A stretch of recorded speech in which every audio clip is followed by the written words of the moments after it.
Hey, good morning, afternoon, or evening, whenever you find this.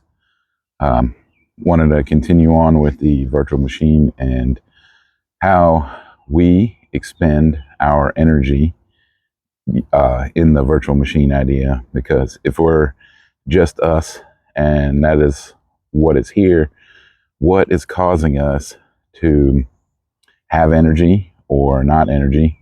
I believe it was Jesus that said something like, the kingdom of heaven is within. And I believe that that means that when you are spending your time on you, or your focus is inward, then you have all access to, in his words, God, which would be all the power.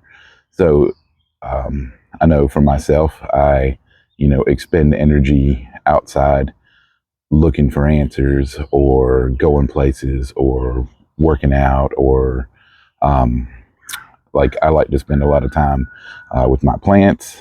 And at one point, or for many years, I was working, and the work itself was fulfilling. But then after a while, it became not fulfilling. So I was expending energy in a place that I found wasn't useful for me. So I had to cut that out. And then I was able to get my energy back.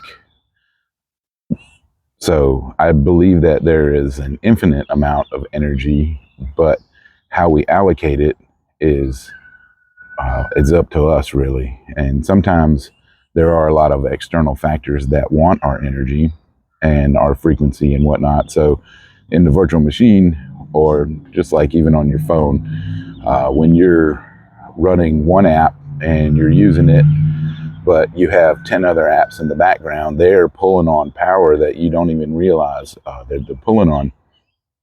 So even though you're sitting there scrolling on YouTube or some other app that you're actually interfacing with, there's other apps in the background that are sitting there pulling a lot of the energy. And then you come to find, like, why is my phone dying so fast? And I believe that kind of goes the same for us. So we have to find out what is pulling our energy and how much do we have to expend. I do think that, that what we intake for food, like I'm getting bags under my eyes, which is kind of disappointing, but I was kind of playing around with, I believe the bags under my eyes was because I had a brownie yesterday, and I had told myself I wasn't going to have sugar for a bit, but I failed. That brownie looked too good. Anyhow, now today, I see that I have bags under my eyes again, which I believe is some type of response to the sugar. So, anyhow, getting a little sidetracked. So, with, um, let's say, exterior forces or exterior um, things that want your energy, kind of like a virus, a computer virus. The computer virus will get on a computer and it becomes part of a net, or it has a particular goal in mind. It really doesn't care that you are a photographer and have, $1,000 pictures on your computer, or you are whatever you actually do that is worth something. The virus really doesn't care that that's what you do. It does care that it wants your energy to extend to do something else for itself. So you can become part of a botnet, or it uses some form of your power to feed itself. And that's kind of like the work that's out there. When we go to work, the we are extending our energy into that particular job or whatever it is. Now, if that is bringing enough back to you to feel successful or to be in the positive, then that's good. But once it becomes in the negative, then it's no longer good. So we have to kind of change directions to find out what is going on there. I did have a dream that I posted on here a while back, and it talked about how everything had a value to it, and when we interface with that particular thing, it had a value. Now, I do think that living or things with more consciousness do cost more. Let's say pets, for example. It takes a bit of your energy to keep those energies running. So they are dependent on you. But let's say plants, for instance, they don't take a lot, but you do have to extend some time watering them, and you have to make sure that they get a little bit of sunlight, depending on what type it is. But if given the right conditions, they do well. But it does take a little bit of your energy to do that. Now, there are weeds in the yard that, you know, all they needed was place. But when it comes to like stuff that we have or items that we've acquired, at some point we expended our energy to get those. And now, does it cost you to continue to have them? Or is getting rid of all of your stuff the answer to be able to get that energy back? Are we just expending all our energy having crap that we're never going to use again? I'm kind of in that boat at the moment where I had 25 different projects that I was working on, and some of them got completed, but there's leftover parts. Some of the projects never really got out and put in use. So should I just get rid of it or go back and try to finish up some of the already expended energy to finish it up, see if it works or not? I know for sure that there's a couple of the projects that were just a learning, were just for me to learn at the time. So I probably should just throw all that stuff away or give it away, or, put it back out to the market so somebody else can utilize the things that I no longer can utilize.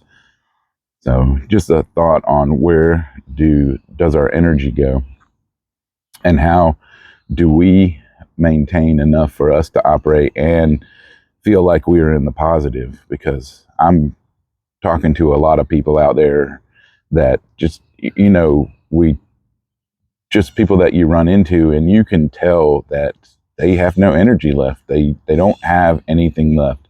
I would say that money is a big energy drain. I do believe that the idea that money is finite is probably one of the big issues, and they say that they don't have enough of it, but money's kind of like air. You don't really realize how you're using it until you don't have it, but that is kind of a construct of control. So the money itself is that the only form of abundance? Or there's people that have family, friends, they have so much, but they see that they don't have money, so they put it as a negative on themselves. However, they have a very good life. They have all that they need and more. But then there's others that don't have any friends, but they have tons of money. They have lots of people that want that money. And so that is the energy source in which they can utilize to expend outward to others. So I'm just kind of rambling off on this, but it is for ideas and to see what you think about the energy expenditures. I guess we can still talk about food. What type of foods are we eating? And I know, for instance, I did a 10-day fast, and the only reason I stopped was I was mineral deficient, and it started making my calves lock up, and I could no longer continue to fast at the time. So I wasn't ready. I do want to do like a 40-day fast, quite like Jesus did, mainly because I've heard that it takes 28 to 36 days in order to reset your skeletal and nervous system. So each system in the body requires some type of energy, but in order for it to fully reset, we have to allow it to do its job. But when you're eating, you are not able to, or the organs themselves are not able to do both jobs at the same time. They can't reset themselves and process the information or food that they're supposed to, the way that the body is designed to work. So there's a number of the body resets, a number of the body systems reset within the 3 days that a lot of people will do a 72-hour fast. But with the different types of foods, quite like with my eye bags, sugar is definitely one of those that overrides the system. It might even be to the fact that the body sees it as a poison. However, it's one of those poisons that we get addicted to. So it's difficult to get rid of that particular one. But say went on the carnivore diet for a while, and that after a week or so, I believe that I was more adjusted to it, and I felt incredible. So I think that the body was functioning at a lot higher um, frequency than normal. I felt much better, and I do believe I would like to personally would like to go back to doing that. It is difficult with my kids being around because uh, they eat crap, and no matter how much I want them to eat something different, always always fun to have to feed kids, and that energy expenditure. But once they're out of the house or school starts back up, it will be a little easier for me. I don't know if you're going through the same thing, but it's always exciting with kids around. Anyhow, those are some thoughts on energy expenditure and how we can utilize or what we can do. There's a couple other subjects on this, but it's getting a bit long. So let me know what you think. Talk to you later. Bye.